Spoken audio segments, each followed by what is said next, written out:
toutes et à tous et bienvenue dans Agiliste, le podcast francophone de l'agilité, où toutes les 2 semaines maintenant on vous partage nos conversations et réflexions autour des méthodes, des techniques et des outils. Je suis Julien Deray et je suis en solo ce soir pour vous parler de l'évangélisation des rétrospectives. Donc c'est quelque chose, ça faisait un moment que j'avais pas fait de rétrospective pour être tout à fait franc.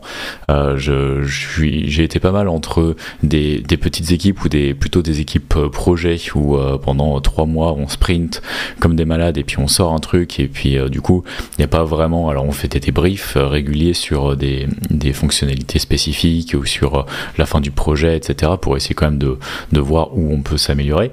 Mais il y a longtemps que j'avais pas eu une équipe pendant assez longtemps pour vraiment que ça vaille le coup de faire des rétrospectives régulièrement où vraiment on se pose la question de qu'est-ce qu'on fait ici, est-ce qu'on collabore correctement, qu'est-ce qu'on peut améliorer, une équipe sur laquelle on va investir sur le long terme, j'ai envie de dire. Et donc j'ai pris la tête d'une nouvelle équipe en début d'année qu'on a formé un peu de toutes pièces, alors avec des gens, notamment les ingénieurs que je connais très bien, mais qui a beaucoup de stakeholders, qui a beaucoup de gens qui viennent d'autres départements, qui vont être là pour s'assurer qu'on fait pas n'importe quoi et que ce qu'on développe c'est quelque chose qui va les aider et qui va pas un peu le principe de la médecine primum non nocere, hein. L'important c'est de ne pas nuire, donc au moins qu'on va pas leur nuire, mais surtout avec un peu de chance qu'on va les aider à atteindre leurs objectifs, et leurs objectifs deviennent nos objectifs, qu'on a un peu sur une sorte d'approche un peu DevOps, mais pas l'Ops, les serveurs, l'Ops, vraiment les équipes d'opération, donc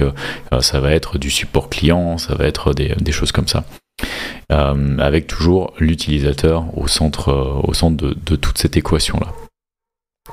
Et à mesure que j'ai commencé à travailler avec ces nouvelles personnes et ces nouveaux départements, on s'est rendu compte que moi, en tant qu'ingénieur, je pouvais et j'allais aider les équipes à trouver des solutions technologiques aux problèmes. Alors il y a des choses qu'on peut automatiser, on peut rajouter un peu d'ingénierie dans tout ça. On peut façonner les process, on peut optimiser tout un tas de choses.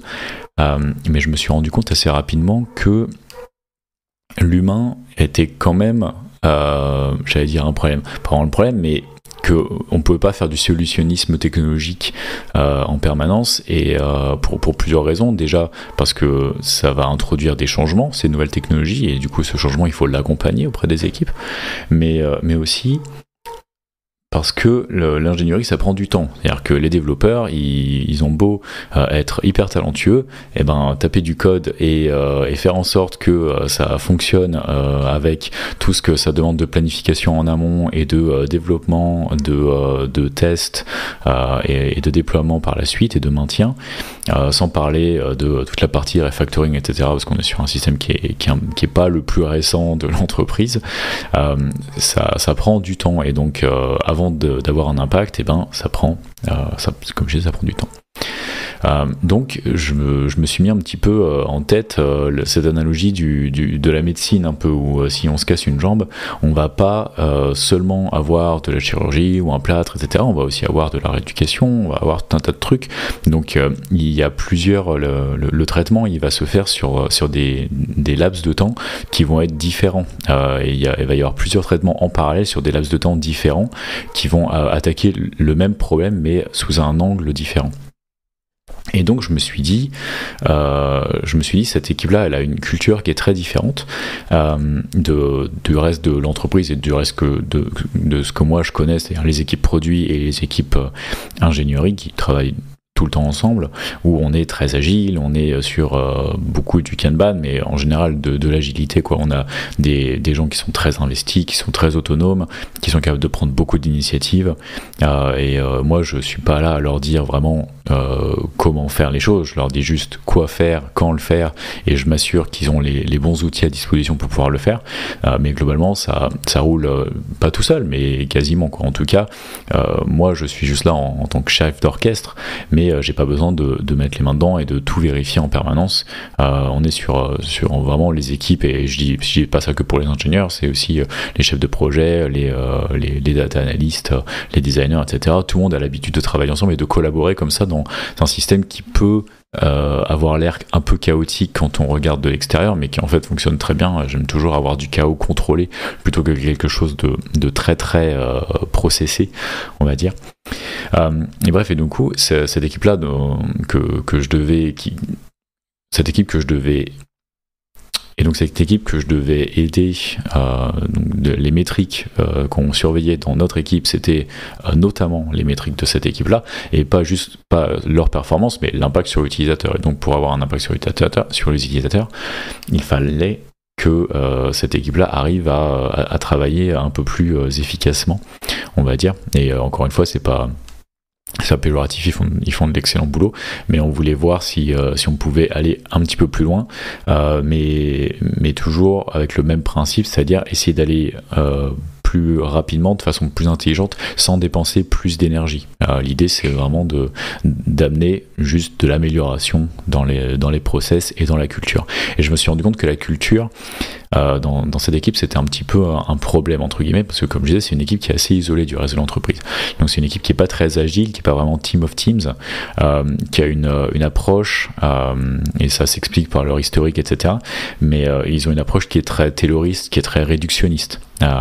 C'est-à-dire qu'on va partir du principe, et c'est le cas, qu'ils ont des problèmes qui sont compliqués, et du coup ils vont mettre en place des solutions compliquées avec beaucoup de process, etc. Donc quand le problème change, et ben c'est pas grave, on met à jour le process. Le problème, c'est qu'on travaille dans une entreprise où les choses vont extrêmement vite, où la régulation va extrêmement vite, où tout va extrêmement vite en fait. Donc le temps qu'on trouve une nouvelle solution compliquée à ce problème compliqué qui a été mis à jour, le temps qu'on trouve cette solution-là et qu'on la mette en place et qu'on forme les gens dessus, et ben le problème va encore évoluer.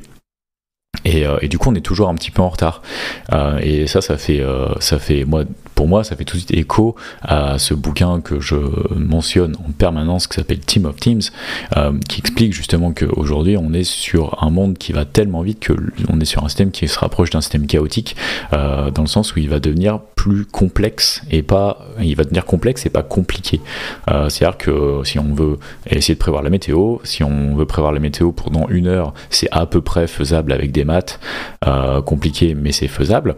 Si on veut prévoir le temps qu'il fera dans 3 mois, c'est pas possible parce que le système est trop chaotique, les choses évoluent trop vite et il suffit d'une petite chose qui change pour que l'ensemble des paramètres du système change. Et pour répondre à un système, pour évoluer dans un système complexe, eh bien, il nous faut des solutions pas complexes, parce que c'est impossible à mettre en place vraiment. Et il faut, pour moi en tout cas, et ce que dit le bouquin, c'est qu'il faut réussir à faire une équipe qui est cohérente, qui va réussir à travailler comme un seul organisme. Et c'est pour ça que je préfère une équipe qui évolue dans une sorte de chaos contrôlé qu'avec des process qui sont très, très carrés, parce qu'avec des process carrés, dès qu'on va sortir un peu de ces process-là, on va être un peu perdu, alors que dans un environnement un peu chaotique contrôlé, on va peut-être pas toujours être les plus efficaces. En revanche, on va avoir un plus large panel de réponses à différents événements, différents stimuli. Donc mon défi, ça a été d'essayer d'apporter ça, de changer un peu, de casser cette équipe à culture tayloriste ou réductionniste, et de les emmener vers quelque chose d'un peu plus organique. Alors ça demande un énorme accompagnement au changement, mais j'ai commencé à gratter un petit peu, à rencontrer les personnes, à rencontrer les managers, etc. J'ai fait un stage chez eux pendant une demi-journée, voir vraiment comprendre ce qu'ils faisaient au jour le jour et comment je pouvais les aider, notamment d'un point de vue tech, mais aussi comment est-ce que je peux les aider à mieux collaborer entre eux et avec les autres départements et les utilisateurs, leurs outils, etc. Et je me suis rendu compte que c'était une équipe qui, encore une fois, je pense, de par cette approche réductionniste, a pas cette culture non plus des entretiens individuels réguliers. Moi, je les fais toutes les 2 semaines avec mes développeurs, des rétrospectives, de prendre des initiatives. Encore une fois, ils veulent pas sortir du cadre, et après, ça se comprend aussi parce qu'ils évoluent dans un environnement où eux, ils sont amenés à prendre des décisions tous les jours, et il suffit d'une mauvaise décision prise pour que ça ait des conséquences qui sont vraiment importantes. Donc c'est important pour eux de valider et survalider quand ils sont pas sûrs d'eux. Donc ça se comprend, et on ne pourra pas tout adapter, je pourrais pas adapter tout ce qu'on fait à l'ingénierie ou au produit sur ce que eux font, mais il y a quand même un certain nombre de principes que je pense qu'on peut adapter. Mais je me suis rendu compte que du coup cette équipe elle n'était pas très sûre dans le sens de safety. Les gens ils ont un peu peur de s'exprimer sur les problèmes. Il y a beaucoup de finger pointing, les gens qui se pointent le doigt en disant ah mais non mais lui t'as vu il fait pas ça machin. Du coup s'il le fait pas moi je le fais pas. Il y a toujours cette idée de la zone grise de ce qui est autorisé et pas autorisé. C'est-à-dire dans une équipe il y a toujours ce qui est interdit, il y a ce qui est autorisé et au milieu il y a tout le reste quoi. Et tout le reste, le truc c'est que s'il n'y a pas quelqu'un pour dire non, ça c'est pas bon, une fois qu'il y a une personne qui le fait et que personne lui dit rien, du coup c'est un peu autorisé et tout le monde se dit si lui il le fait ou si lui il le fait pas, il n'y a pas de raison que moi j'ai pas le droit de le faire. Donc ça dérive un petit peu doucement comme ça. Et bref, et du coup, ils ont peur de s'exprimer sur les problèmes. Ils n'ont pas d'espace dans lesquels s'exprimer sur les problèmes. Leurs managers, ils sont pas très formés. C'est parce que encore une fois, on a cette approche un peu tayloriste de voilà, alors t'es le plus senior de l'équipe, du coup tu vas devenir manager quoi. Alors que du coup, on se retrouve avec des gens qui sont très bons techniquement, qui connaissent très très bien le métier, mais ils n'ont pas été formés et ils n'ont pas été coachés. Et même une fois qu'ils sont promus managers, ils sont pas coachés, donc ils se rendent pas compte qu'ils ont changé de métier. Ils continuent juste à faire le même métier, en prenant en faisant ce que eux supposent de ce qu'on attend d'eux quoi. Donc il y a aussi beaucoup de coaching à faire de ce côté-là, mais c'est peut-être un autre sujet sur lequel on va revenir d'ailleurs dans un épisode dans pas très longtemps avec un invité. Toujours est-il que vu qu'ils n'avaient pas d'espace pour discuter de leurs problèmes et pour tous s'aligner finalement, parce qu'il y avait un problème d'alignement finalement entre même eux au même niveau, sans parler des managers ou de leur relation aux managers, juste l'équipe, les agents en eux-mêmes avaient du mal à s'aligner, à se mettre d'accord sur quels étaient leurs objectifs, qu'est-ce qu'ils avaient le droit de faire, qu'est-ce qu'ils n'avaient pas le droit de faire, etc. Et du coup, toutes ces discussions-là et cette frustration, elle avait tendance aussi à déborder pas mal de façon non structurée dans les réunions, parce que il faut bien que ça sorte, il faut bien quand même essayer de résoudre les problèmes. En fait, les gens essaient de résoudre les problèmes, c'est juste qu'ils n'ont pas l'espace pour le faire. Et donc moi, en agiliste, je me suis dit, moi je connais la solution, on va faire des rétros. Une rétro en tout cas. Et j'ai commencé à en parler un petit peu, et en fait, je me suis rendu compte, je le savais, enfin je m'y attendais, c'est qu'ils ne savaient pas ce que c'était une rétro. C'est de la culture vraiment très agile, très informatique, et eux n'avaient aucune idée de ce que c'était qu'une rétrospective, à quoi ça pouvait servir, etc. On les comprend, assez dubitatifs sur l'idée de passer des heures en réunion à faire des dessins sur Miro. Donc on partait un peu loin. Mais je me suis dit, bon allez, vas-y, je vais le faire. Ça faisait longtemps que j'ai pas fait de rétro, mais j'étais Scrum Master, j'ai fait potentiellement une centaine de rétros dans ma vie. Il y a moyen de s'y remettre, et puis on va voir ce que ça donne. Et puis on va essayer d'évangéliser justement le principe de rétrospective, tout en amenant un petit peu, en les amenant à se questionner sur qu'est-ce qu'ils font vraiment, c'est quoi leur mission, c'est quoi leur but, quels sont leurs outils, quels sont leurs objectifs, quels sont leurs moyens, quels sont les risques qu'ils ont. Etc. Essayer d'en profiter pour souder un peu l'équipe. Donc en fait, sous couvert de proposer une rétrospective, l'idée c'était un petit peu de faire ce petit massage là, comme quand on va chez le kiné ou chez l'ostéo après une blessure ou quoi que ce soit, en accompagnement du reste du traitement.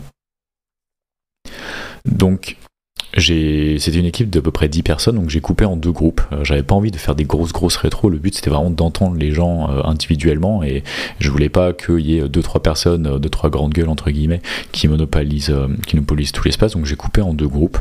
J'ai pas exactement sélectionné qui était dans chaque groupe, mais et surtout pas de manager. L'idée c'était vraiment que justement de recréer ce sentiment de sécurité, et les managers étaient tout à fait d'accord avec ça, avec le but à la fin que l'équipe aille directement voir le manager une fois qu'on avait fait la rétro, pour dire voilà, on a bien parlé, on s'est mis d'accord sur ça, et du coup maintenant on a envie d'aller dans cette direction. En tout cas c'était l'idée. Donc j'ai pas fait une seule rétro, parce que je pense que ça aurait été vraiment une rétro vraiment très très très très dense et très longue, et je savais que comme c'était des gens qui étaient un peu sceptiques sur l'approche, j'avais envie d'amener ça un peu sur le long terme, de voir, de créer une sorte de routine en fait déjà. Parce que la première fois, ils me connaissent à peine, je les connais à peine. Voilà, si on l'avait fait qu'en une seule fois, ça aurait été un peu plus compliqué, on n'aurait pas eu le temps de créer une relation. Donc j'ai fait ça en 3 sessions de 2 heures sur 3 semaines. Donc x2 parce qu'il y avait 2 groupes. Donc ça m'a fait 3 semaines un peu denses. J'ai tout préparé d'un seul coup sur Miro. J'ai fait un grand Miro que j'ai dupliqué ensuite avec les 3 séances. Sur Miro on peut cacher les étapes, donc du coup au début tout était caché, puis on a découvert au fur et à mesure, et les sessions étaient de plus en plus denses, mais à mesure qu'on prenait l'habitude de collaborer ensemble autour de ça, de voir comment ça se passait, on a réussi à chaque fois à faire après le même temps. On a dû à peu près 1h30 à chaque fois, mais j'ai fait exprès de prendre 2 heures pour que vraiment on puisse prendre le temps, qu'on soit pas bloqué par le temps, tout en sachant qu'on n'aurait pas besoin forcément de tout prendre. Et puis les gens, ça les rassure un petit peu quand ils voient 2 heures, dire ah mais vous inquiétez pas, on n'aura pas besoin des 2 heures. Et au final, effectivement, comme la première session, ça se termine au bout d'1h30, il y a ce côté un peu rassurant. Je leur ai pas menti, quoi.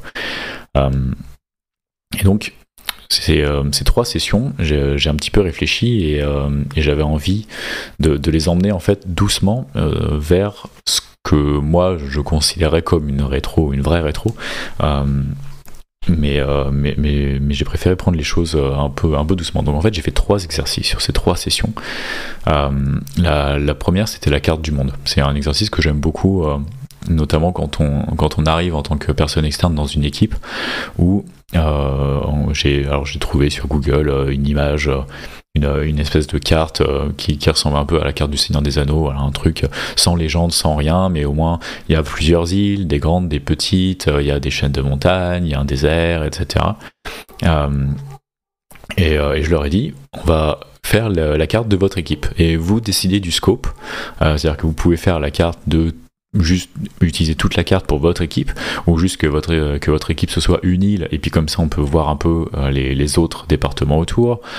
J'ai essayé de vraiment pas les influencer, et comme j'ai fait ça avec 2 équipes, c'était assez intéressant aussi de voir dans quelle direction les 2 équipes sont allées. Et voilà, j'aurais dit bon ben voilà, vous allez mettre votre capitale. Alors c'est quoi votre capitale? C'est quoi les provinces qu'il y a? Est-ce que vous avez des voisins? Est-ce qu'il y a des frontières?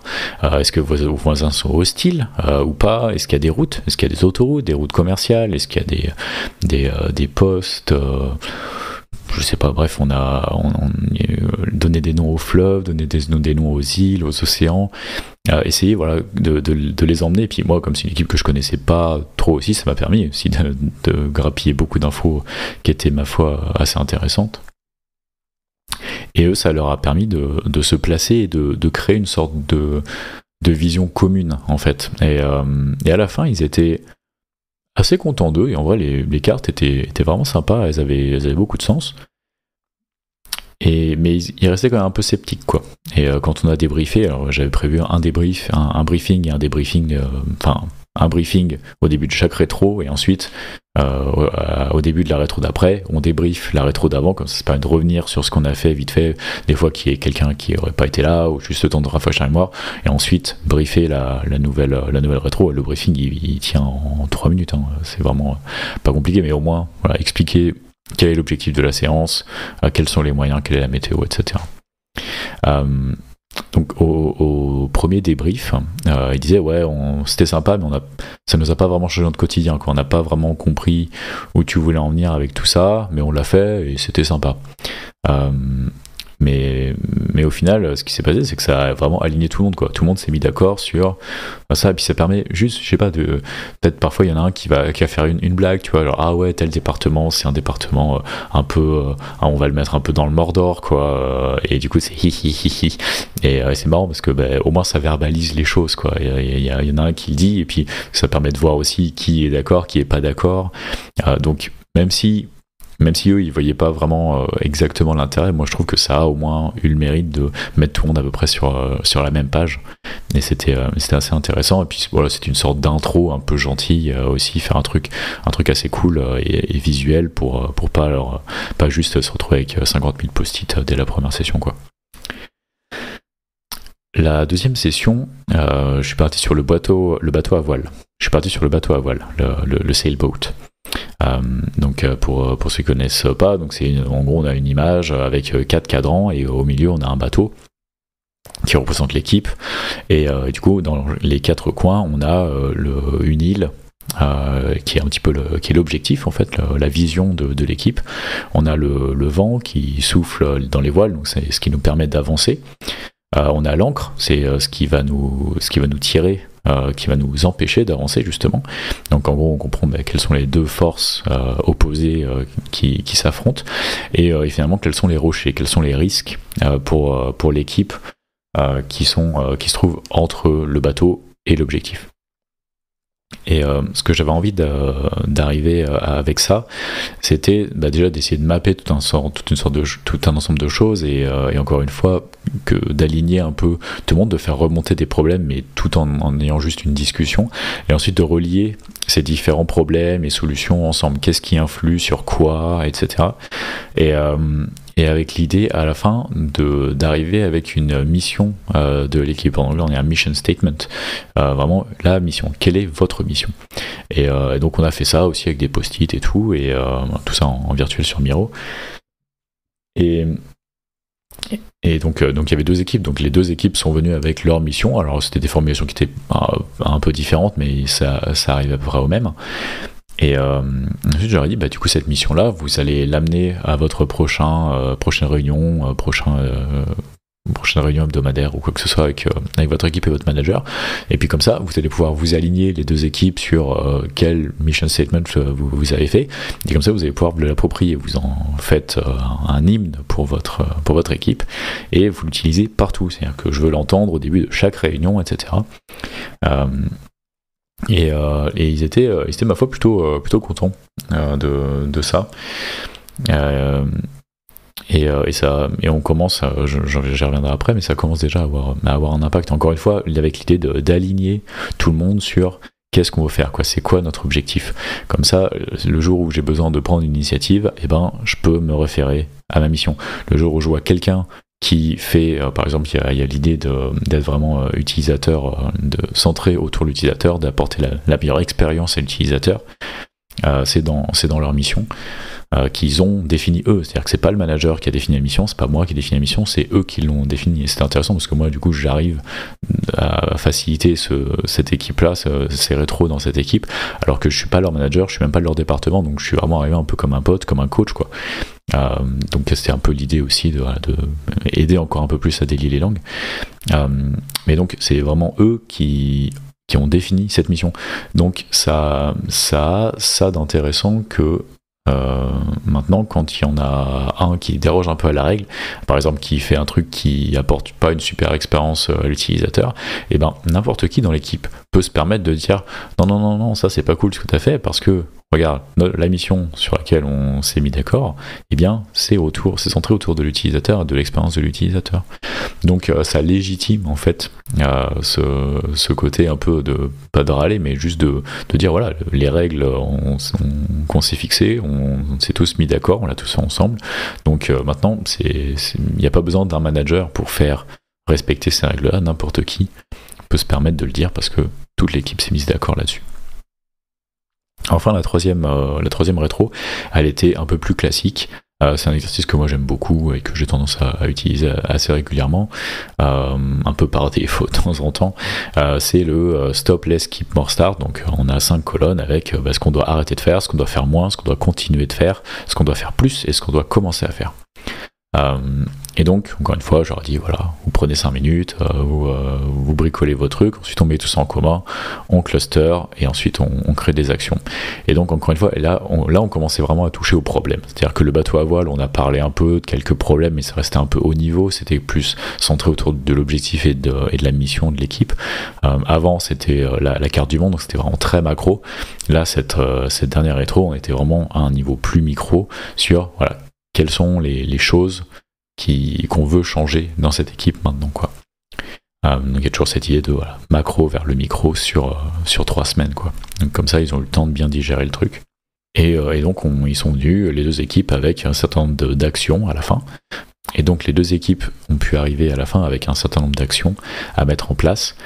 eux ou quelqu'un d'autre, hein. Il y a des choses qu'ils peuvent faire eux, il y a des choses que seul leur manager peut aider ou peut au moins initier, ou que même moi je pourrais potentiellement initier ou aider ou faciliter.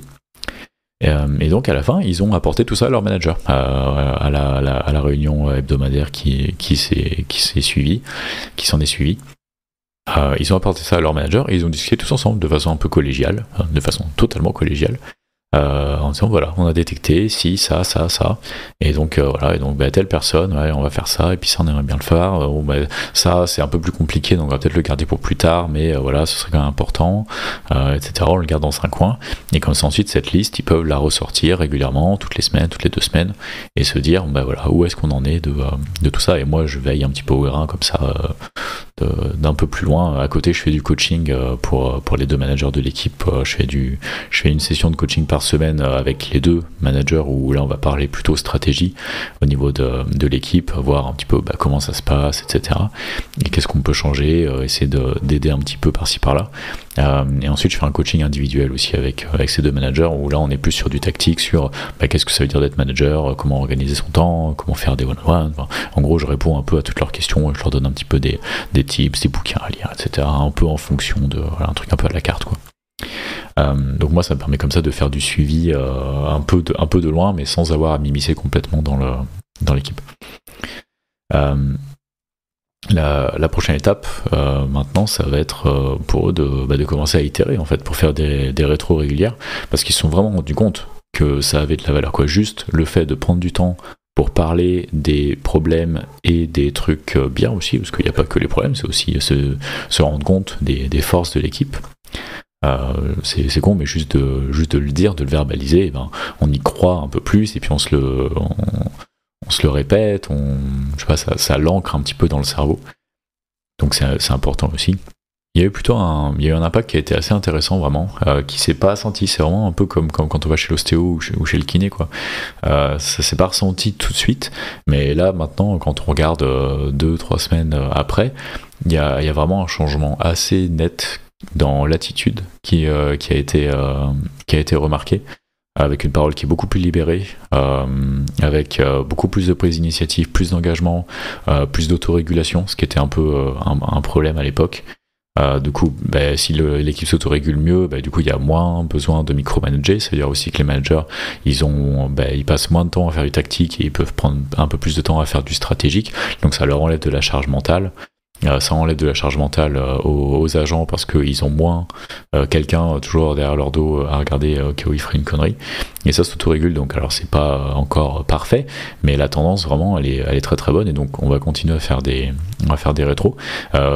J'ai invité les managers à une rétro d'une de mes équipes, justement l'équipe dont je parlais en introduction, dont ils sont stakeholders, pour qu'ils vivent un petit peu ça de leur côté aussi, eux, mais un peu différemment, quoi. Ils sont pas vraiment les acteurs principaux, mais puis c'était une rétro qui était un peu plus classique, puisqu'elle était un peu rushée. On n'avait que 1 heure, donc il a fallu vraiment aller un peu vite, mais ça c'est ma foi plutôt bien passé.